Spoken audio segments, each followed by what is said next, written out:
to order. We are being live streamed via the district website. Like to know if we could have please a call to order and a roll call, please. Sorry, I just need a roll call. I already called it to order. Thank you. Member Cornett, Here. Member Girardi, Here. Member Gothier, Yes. and Member Bush should be joining us shortly. Member Goodman Present. and Member Sweezy. Here. Okay, great. I'd like to have approval of the agenda. If I could have a motion. I'll move. Motion. Okay. I'll second. Okay, all those in favor? Aye. Aye. Any opposed? Motion passes. I hope you've all had a chance to look over the foundation subcommittee meeting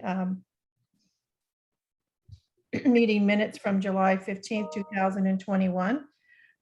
So if we have a motion, please, to have them approved. I'll move that. I have a second. Second. Is there any discussion?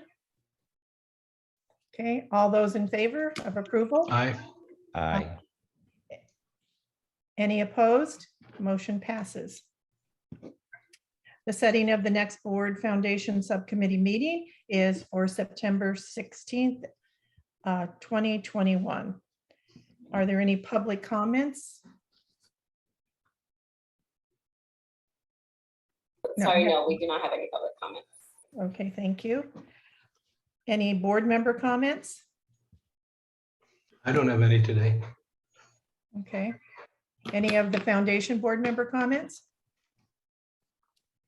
Okay, Karen, may I make a comment? sure. Or I don't know if there's room on the next line, I'm not sure, but September 16th is Yom Kippur. I just didn't know when that might be an appropriate time to discuss that date. And so I'm observing that day as a holiday, Okay, so I won't be available. all right. So we probably need to rethink that date then. All right.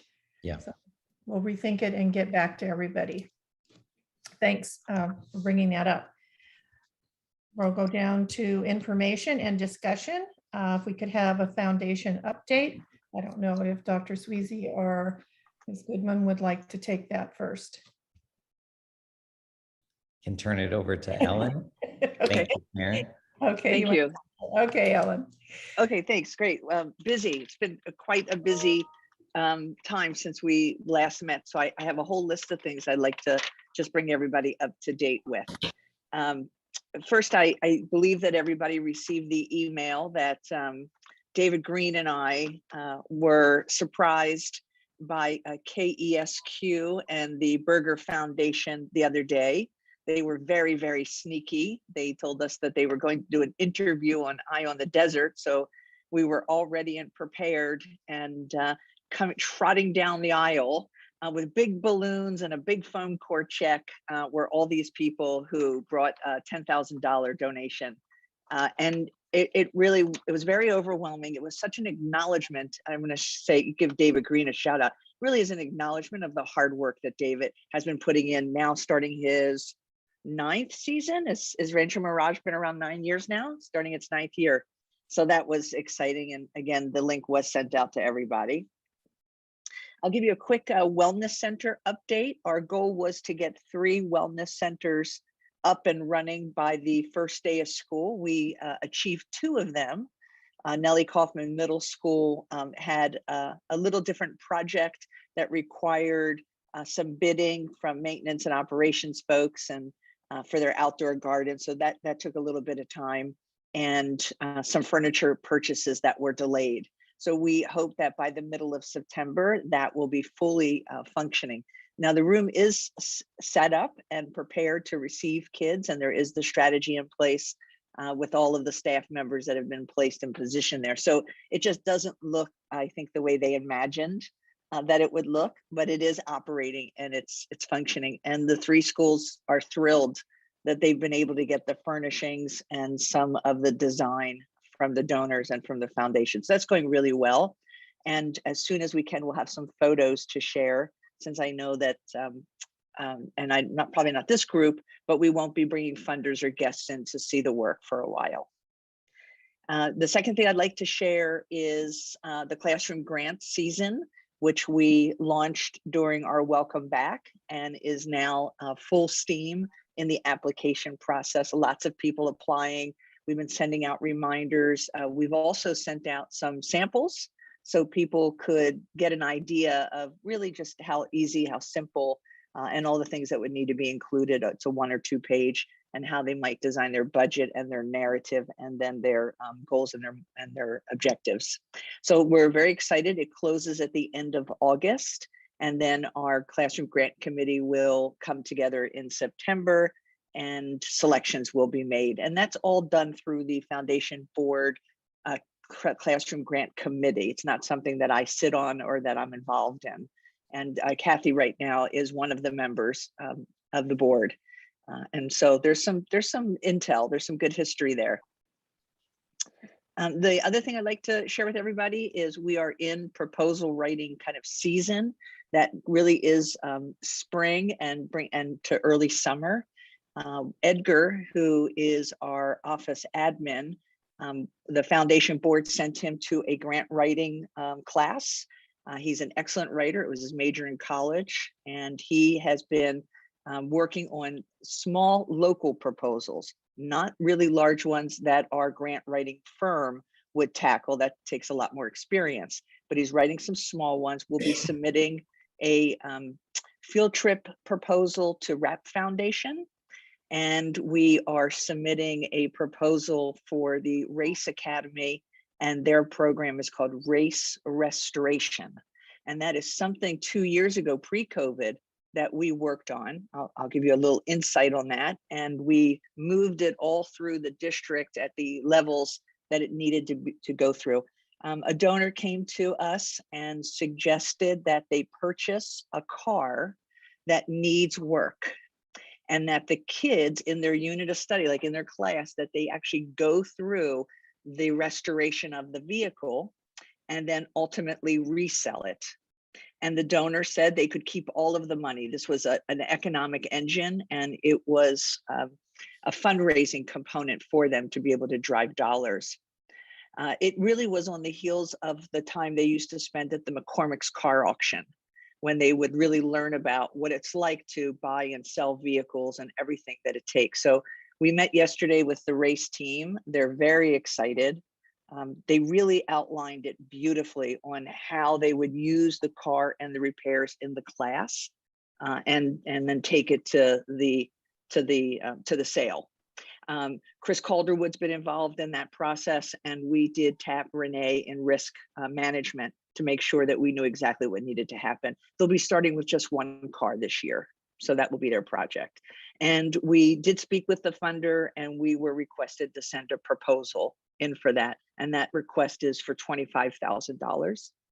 And the RAP Foundation for the field trip, the request will be for $5,000. And that field trip money would be for the SMART students to model the AVID college career readiness, like the college readiness trips, if indeed by spring break, everybody's able to travel. We met with a funder and had a conversation about kicking off high school robotic clubs. So this would model and mirror the middle school that we did pre-COVID. And this is a part of our multi-year plan to start robotics in high school. And they're very excited, and they invited us to write a request, and that request will be written. It'll be submitted next week, and that amount is for $25,000. Let's see, we have been working with a couple of people in the community around an essay contest for 7th graders. The research began in spring around what kind of writing and essay contests there are for middle school kids. And we have one in our valley for 8th graders, but there wasn't one for 7th graders. And I will name drop, if anybody knows the name, Senator Barbara Boxer, Dr. Terry Kedover, and it's being funded by the Western Wind Foundation. And the cost, there's really no cost to this. It is a part of the English class. The cost really is all of the incentives and the awards. And so there's cash for kids, there's cash for teachers, there's cash for department heads, and there's cash for principals. I mean, they really want to support the schools. and all the middle schools would be participating. We've been working with one of the English department heads at Nellie Kaufman Middle School, who's tapped her colleagues to really help give us an understanding of what goes into an essay contest for 7th graders. So you might see some of that coming down the pike. So we've been working on that, and that grant for all of those incentives and awards is for $20,000. A couple of other things. I'll just really quickly. Is everyone familiar with the television show I Love Lucy? Erica, do you know that one? Right on. Okay. So there are schools in New York who are using I Love Lucy television shows to actually teach.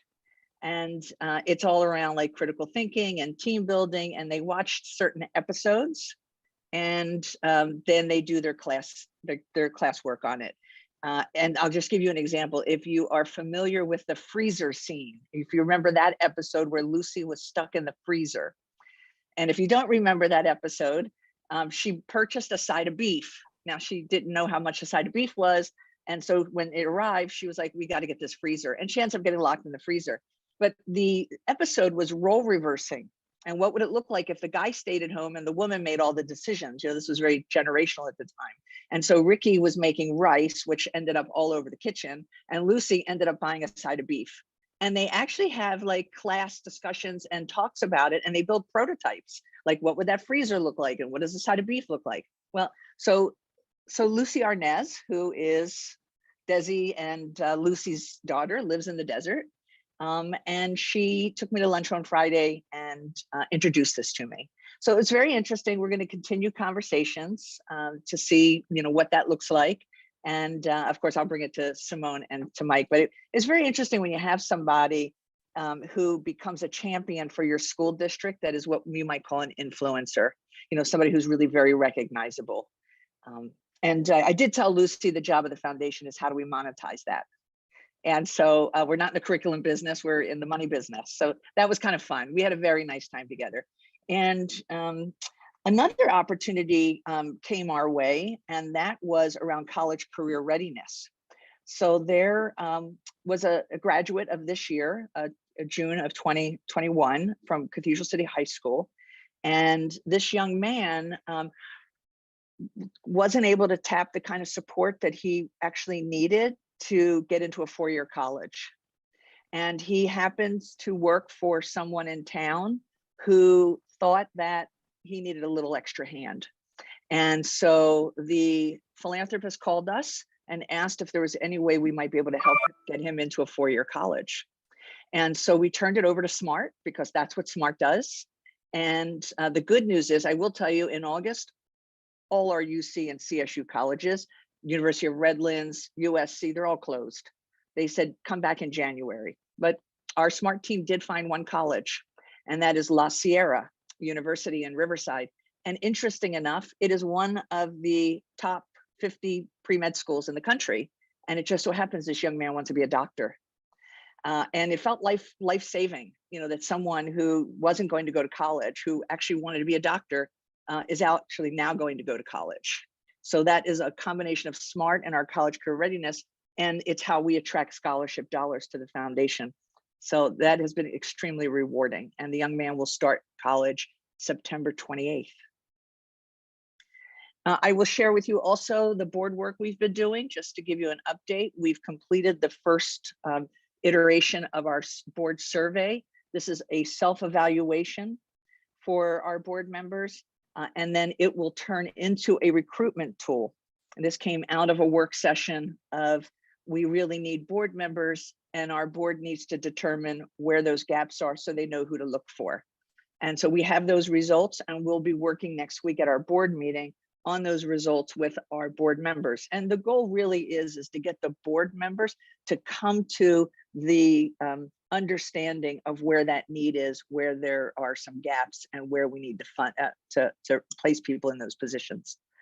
And then I'm actually going to turn the last part over to Mark. I didn't prepare him for this, but since we met last, we did, I believe we had the Native Studies interview, right? That was after our subcommittee. So I'm going to turn over to Mark, and Mike sat in on that for a little while as well.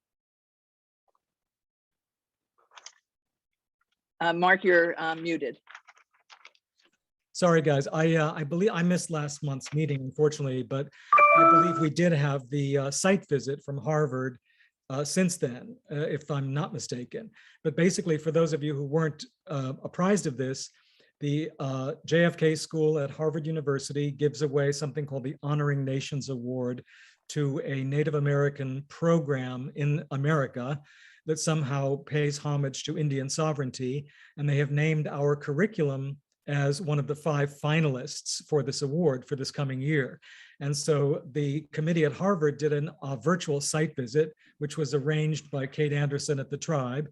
And it was a 4-hour-long discussion of all aspects of the curriculum. And I think there were about 20 of us online at one point. It was teachers and the folks from the Tribe and the tribal leaders and Ellen and myself. And we basically gave 4 representatives of Harvard University's JFK School, all of whom are Native Americans, the entire sort of pitch on why this program is important. And they have since circled back for more information, Kate Anderson tells me. So I think it went very well. Mike, you were there, certainly. I think you got a good sense of it. So fingers crossed on that. Whether or not that award comes through, though, we're getting mileage out of it because we've used an anecdote of the site visit to circle back to another major donor saying, look, this is the type of thing we're doing. We want to do this kind of serious work around mental health as well as Native studies and all these other areas. The foundation really can deliver if you will let us. So that's where that stands now. Is that a good summary, Ellen? Yeah, and then Mike, you want to add some things?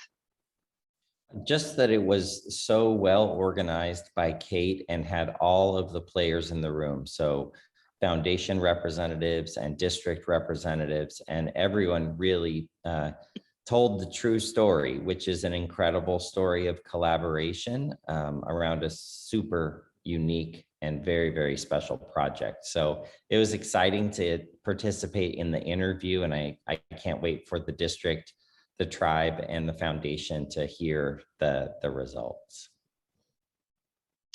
And then on the heels of that, Desert Sands has asked if they could use parts of the curriculum in their classes this year, and green light, thumbs up. Everybody felt that was a really good idea. And now we're looking at the training and making sure that the fidelity of the work and the program, stays intact as it starts to travel.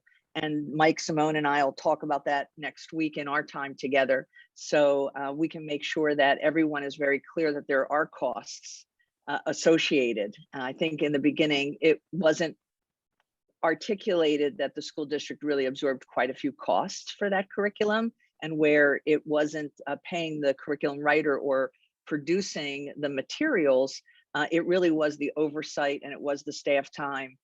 And so we're looking at that now, as right now our team is really the only team that could go out and really train, and we just want to make sure that we are, we recoup those expenses and see how that works. So that's on the horizon. And actually that went pretty fast. My list was a page and a half, but I spoke much faster. So if you have any questions or you'd like to talk about anything, I would love that. Ellen, I'd just like to follow up on what you said and inform the committee that on behalf of the board, we're very enthused and remain very excited about the 3 directions for this coming year: technology, musical instruments, and mental health. I've been having conversations with my board members. Just this week, I talked to Betty Renig and Dan Spencer and Richard Clapp.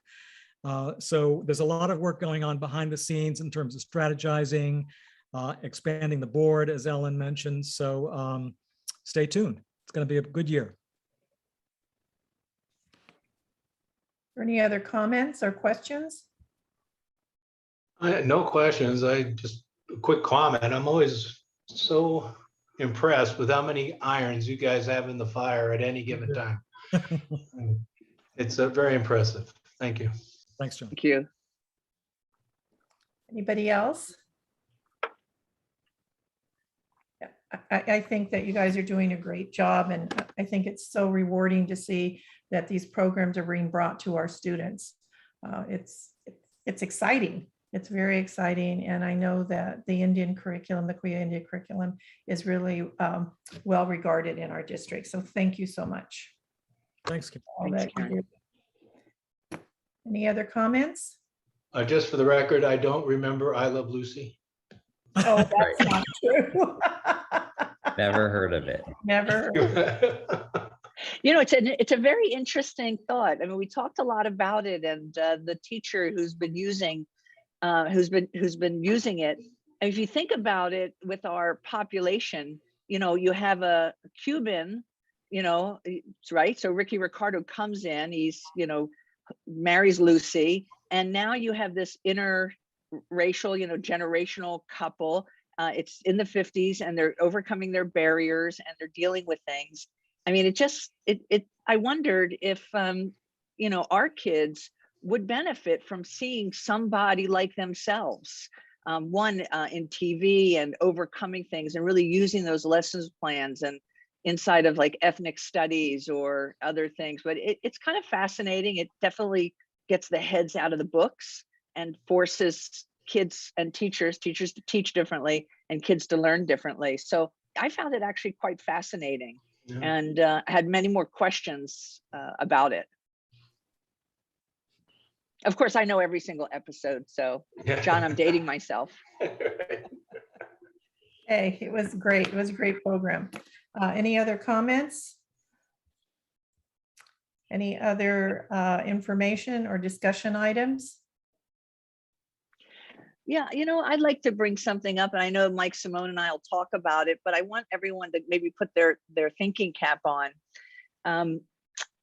The last few years of the subcommittee, it was as if we took on a project.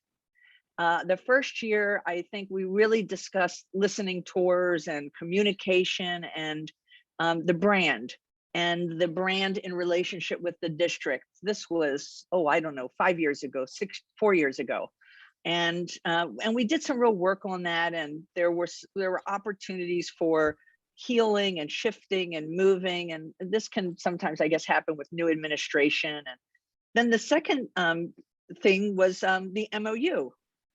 And we spent 8 months, you know, really working together as a team on something. And I know that Mike and I'll put our heads together and think about this, but I'd like very much for us to have a project or have something, or, you know, somewhere that we are, it's not just a reporting session, that we're really actually moving our needles forward with how the foundation aligns with the district and things that we need to be successful, like, you know, our board growth, you know, and, you know, what that might look like, and making sure that we continue to, you know, weave a path. So I just toss it out there that I'd like it to be on our minds, and maybe, you know, have some discussions. Any other comments? I hope that wasn't out of line, Mike. No. Actually, I couldn't agree more. I mean, it would be nice to have some common goal that we're working towards as a subcommittee, instead of just getting it. I like the informational reports, don't get me wrong. I think if it's okay, you know, like at our next board meeting, I want to broadcast to the instructors out there that the classroom grants are still, applications are still being accepted. You have till the end of August, just in case somebody's unaware or forgot, or maybe light their fire a little bit. I think we can be a communication tool for you guys to the district in some degree. But to have a project that we're working towards, I think, you know, that makes us a more cohesive group, I would think. Okay, any other comments? It's certainly something to think about, since we do meet once a month, and it'd be nice to maybe think about something that we all can work on together to strengthen the foundation and programs for our students. Karen, I think Kathy had a comment. Oh, okay. I just was saying I wanted to echo your comments, John. I just think that would be great. It feels productive, and it feels like you really are moving forward, and it keeps us always realigning as we get new information so that it's active and it's not just static with the reports. So I think that's all to the good. I'll share something. It's really it's not even in the incubation. It has the Foundations Board Strategy Group has put together, and I showed you those raw drawings, of how we come up with ideas and strategies to kind of get to our goal. And one of them is really, we've been talking about it for a long time, but we see that with our multi-year plan, it's probably more viable. And that is creating an alumni experience for our graduates. And not just the graduates who have been here since the 50s, 60s, and 70s and 80s, but whether they fly here because they live somewhere else, or they've moved back here.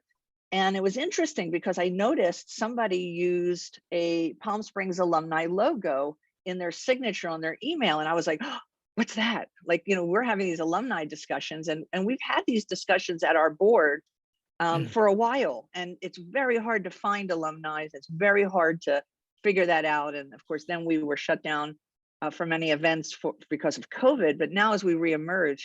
So I found the owner of that logo and found out that that owner had their own ideas around alumni. And I was like, oh God, this is great. So let's all get together and talk about something like this. And the owner of that logo couldn't have been more thrilled, because it is a perfect place for a nonprofit, especially when you look at cultivating and fostering relationships and building this affinity for a place where you graduated, to the point where estate planning starts to enter into the conversation, or seat naming at a theater, or whatever the strategy might be to really get some ownership around that. So it's very, very early. The email exchanges actually really just happened yesterday, but I was thrilled that isn't living just with us. It's actually out there. And this might be something really interesting for our group, but to really look at creating this long-term kind of a pebble effect, like in a lake, and how it can grow. Ellen, I want to second that. The alumni issue has been kind of the elephant in the room since the birth of the foundation, because alumni lists are the primary source of money for educational institutions who fundraise. And yet we don't really have that, because people aren't loyal to a district, they're loyal to a school. And so if we could somehow get our hands around making alumni of the district a single body and bring in the people like Ellen is describing, I think it would be a very, very serious source of revenue, especially our older, 60s and 70s graduates, who are, many of them, very successful. So we're going to be parsing these ideas out, and we will come back to the group, and it is a part of our fundraising strategies. Karen, you were going to say something. I know you have some graduates in your family. Yes, I do have quite a few, but it is something that we've talked about in the past. And I know that, like Mark said, people they have allegiance to the high school they graduated from. So what happens is, and probably all of us have been invited to our high school reunion, Right. either the 10th, 25th, 50th, or whatever.